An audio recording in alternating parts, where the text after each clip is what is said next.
নমস্কাৰ সকলোকে। আজি ৰাতিপুৱাই আপোনালোকক বস্তু এটা দেখাম। এইখন চিনি পায়নে আপোনালোকে? এইখন অসমীয়াত উৰাল বুলি কয় আৰু মিচিঙত কিপাৰ বুলি কয়। এতিয়া পিঠা খুন্দা হৈছে। আজি মানে আমাৰ ন খুৱাইছে, সেইকাৰণে পিঠা খুন্দিছোঁ আমি এতিয়া। এয়া বৌ, বা আৰু ভণ্টি তিনিজনীয়ে খুন্দিছে। চাওকচোন ইমান ধুনীয়া লাগিছে ন? আৰু এয়া পিঠাগুড়ি সোনকালে গুড়ি হৈ গৈছে। মই আকৌ পিঠাগুড়িটো অলপ চালি লৈছোঁ। ভাবিছোঁ পিঠা অলপ বনাই লৈ যাওঁচোন গুৱাহাটীলৈ। উৰালত খুন্দা পিঠা বহুত টেষ্টি হয়।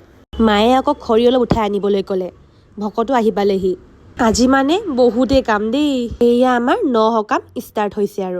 আমাৰ টিকলিজনীও আজি ভকতনী দেই। তাই পুৰা কুকুৰাকেইজনীক ধৰি আছে। আৰু এয়া আমাৰ মেইন বস্তুটো চাইমদ। চাইমদটো আমাৰ সকামত লাগিবই।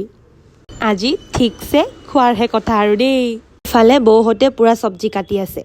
আমাৰ আকৌ ভকতে শান্তি বিয়া নোহোৱা ছোৱালীৰ বনোৱাহে খায়। আমাৰ ন সকামত বহুত নিয়ম আছে।